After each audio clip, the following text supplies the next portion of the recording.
Hello, friends. All right, very quick one.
So, guys, hi.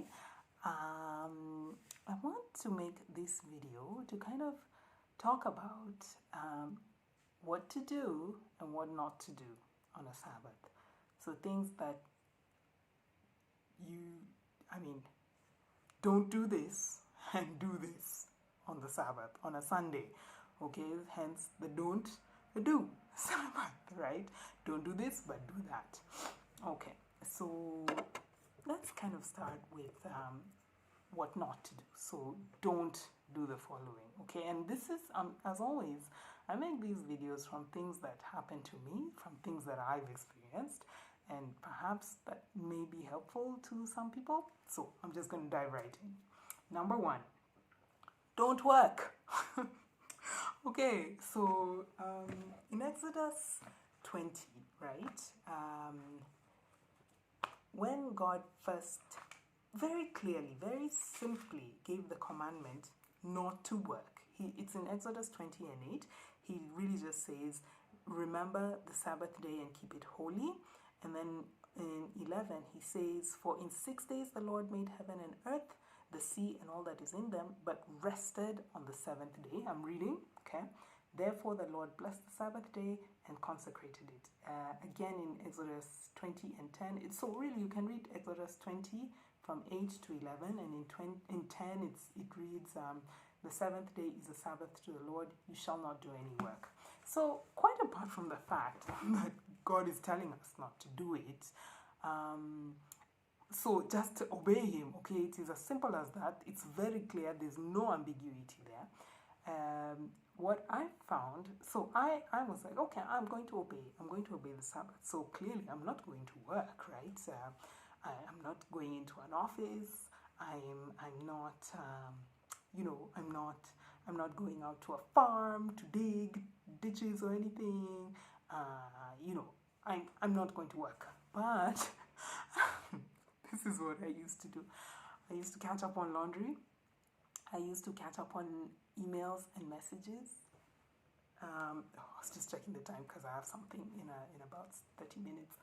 I used to clean my house and just catch up on cleaning, basically chores, cooking. I would try maybe to cook some meals for the week ahead and all that.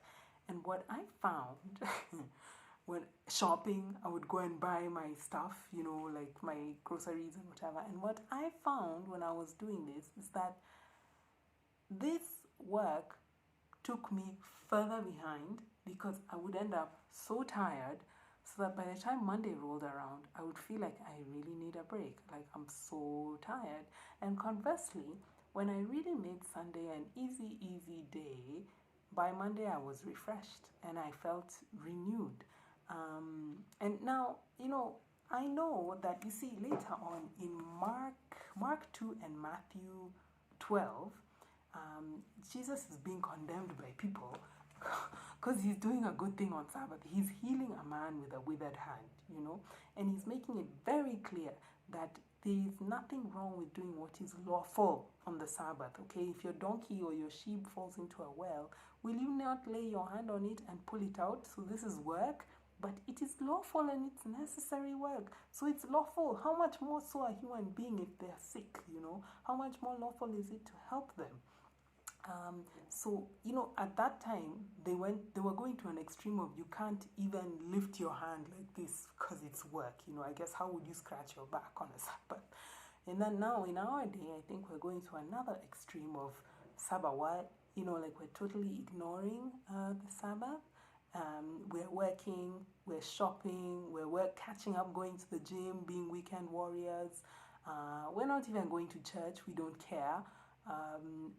This is just wrong, my friends. Not only is it damaging to you, your health, because when will you ever take a break? You know, God in His wisdom, can I suggest you read this? You know, just try to understand where God is coming from when He's giving us this commandment. Not for Him, but for our own sakes, because on that consecrated day, as I told, He's saying, don't work. Okay, great. What are you going to do? I'm going to tell you in just a few minutes. But just from my experience, as I've said, that work, inanirudisha nyuma, you know, it just takes me backwards and I achieve negative in the end, not even zero, negative. So there's great wisdom in following the commandment of the Lord here. Okay, now the other thing, today I cheated, I scripted, I put out a little list of things to do and not to do. Don't work out. Okay, it's equal to working. Okay, maybe you can do a light workout for relaxation, you know, stretches, short workout, something brief, simple. But this is not the day to be doing 50 reps on 25 kg or something, you know. This is not the day to be training for your triathlon just because it's quiet out there and whatever. Don't work out, you know. Again, the body needs rest. And there's a great wisdom in having 6 days, a nice even number, to do all kinds of work, you know, to do all kinds of working out. But one day, rest, sleep, in fact, I'll come to that. So, again, you know, if I don't know, if you are a fire emergency personnel, you know, ambulance, fire, police, and you need to run up a flight of stairs to rescue people in a burning building, oh my God, it's necessary, it's lawful, do it. But if you are just, you know, your average person, you know, watching this video, don't work out. This is not the day, okay? Because it'll take you back. I've done it, by the way, and I've found that on Mondays and then Tuesdays, when I'm now supposed to get back into my routine, I am sore, I am tired, and I'm not rested. So I can't even do my regular workouts properly. Okay, number 3, stuff that you don't want to do. Don't go shopping. Oh my God. You know why? This one is so, apart from the fact that the lines at the tills are from here to kingdom come. You will not advance. You will be so frustrated. Me, there's a supermarket where I go, and generally on Sundays, I think all of Kenya has the same idea. We're all going to go shopping at that supermarket. So the lines are long, the crowds are huge, there's so much, it's such a hassle. Of course, there are stockouts, so the thing that you went to buy is not even there anyway. It's a nightmare just going in and out. It's twice as tiring as other days and other times of the week.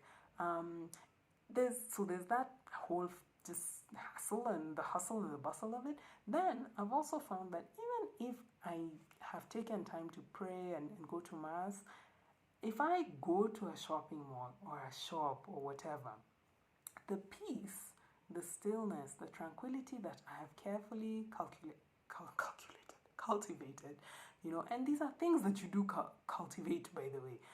Graces, yes, given by God, but you need to carefully guard them. I found that going to those spaces and places of hectic hustle and bustle just causes dissipation. Like, I lose my peace. I forget even the resolutions I made in prayer.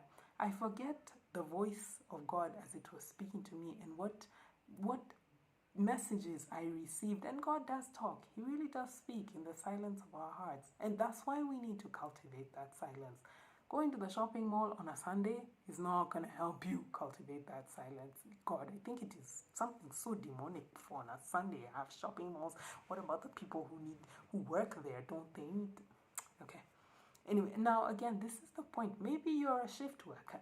Maybe you do work in the shopping mall. Maybe you do work at the supermarket, and it is your livelihood, your income. And you can't. Maybe you're a nurse. You have to be at work on a Sunday because you're caring for people. God bless and keep you. You're doing a lawful thing, healing the man with a withered hand.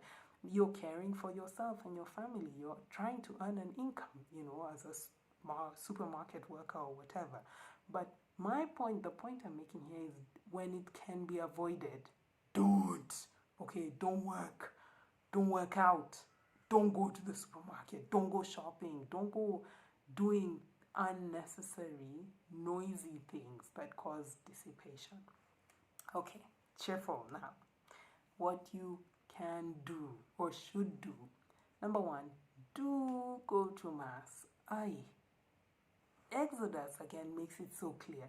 The Sabbath is a day consecrated to the Lord. It's not the day to sit and do nothing. Okay, here's the thing. Like back in those days, there were the extremes of you can't even lift your arm to scratch your back. I don't know, on a Sabbath, because that's work. Us in our day, the extreme is we don't care. We're like, Sabbath what? Sabbath who? So I'm going to do my work. I'm going to do my homework. I'm going to do my studies. Trust me, you will go backwards. I know it. I'm going to go shopping. I'm going to go have my barbecue with my friends. Nothing wrong with being with your friends and family.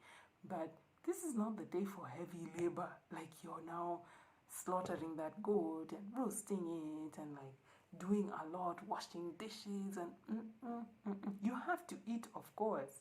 But what I found is kind of keep it simple. One good heavy meal, maybe a late breakfast, a late lunch, and things are good. Things are okay, and simple washing up, and just keeping it quiet works really well.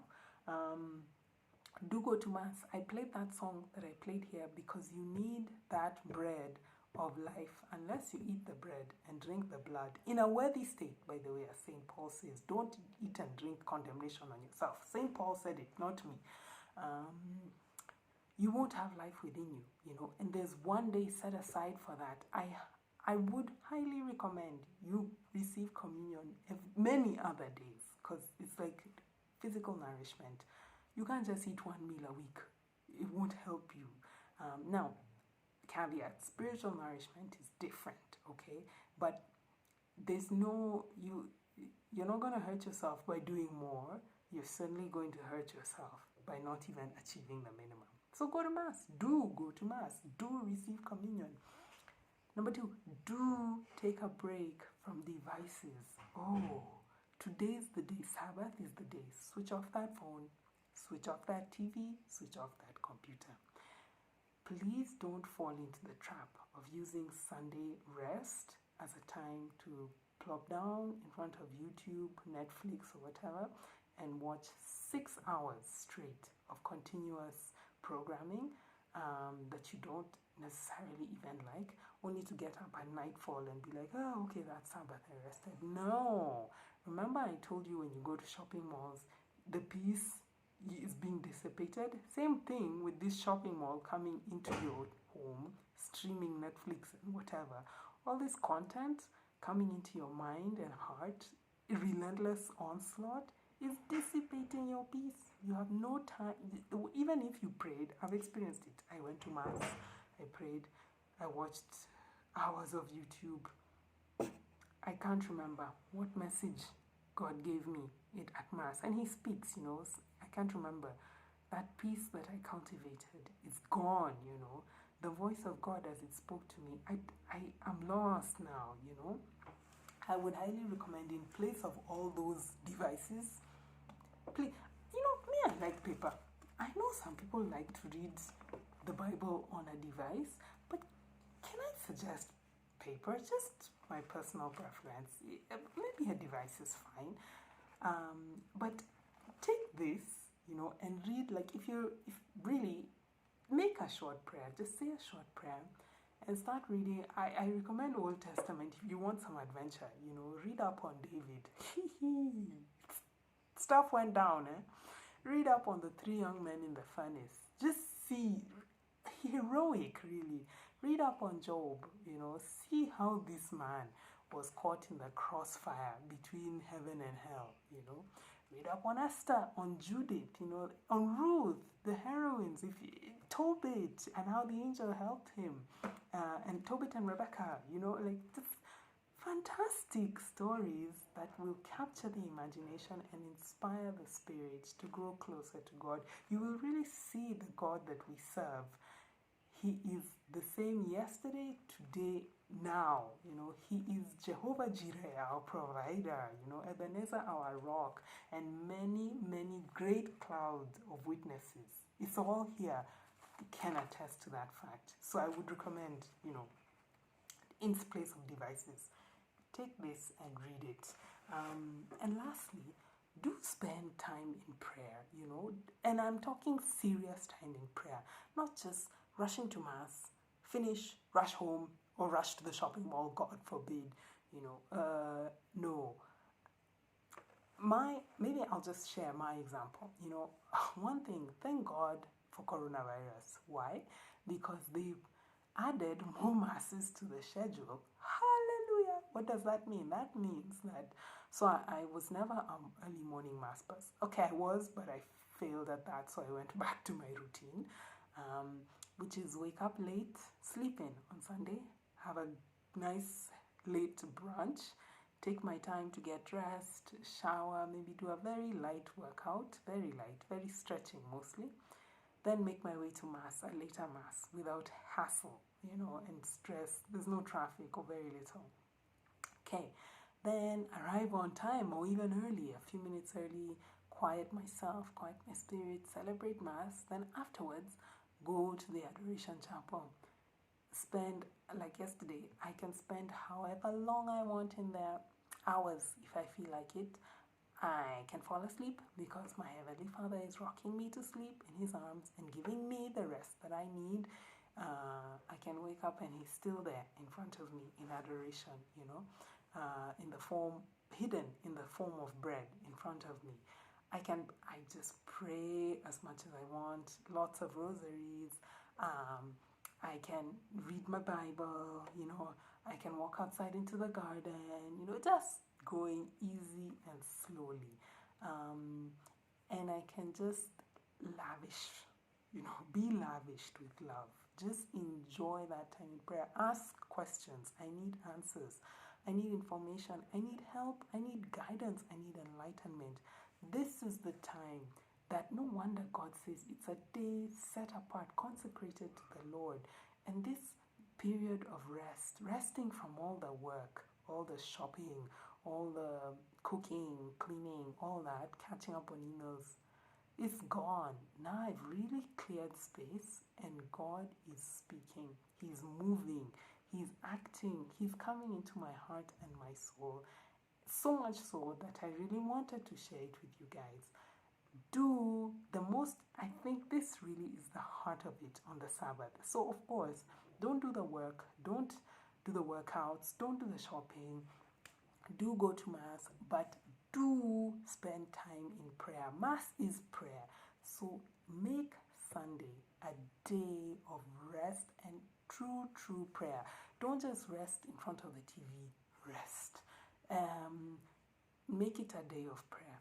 You will see the results. In fact, you're going to write comments below and you're going to tell me, like, yes, we did what you suggested and this is what happened. For the first time ever, people will write comments. And again, this is not me. I'm not the one who made this up. It's right here, Keep that Sabbath holy. So, okay, the video has gotten a little bit long. But again, the whole point of it, if you walk away with anything, go and eat the bread of life. Go to communion on Sunday. Make it a day of intense, long time prayer. Remember when Jesus used to wake up early in the morning and spend hours in prayer before starting his day? Maybe you can't do that on a daily basis. Do that on a Sunday. Spend hours, leisurely hours in prayer, and you'll see. You will tell me the result. Okay, friends, that's it. Thank you so much for watching. One love. I'll see you in the next one.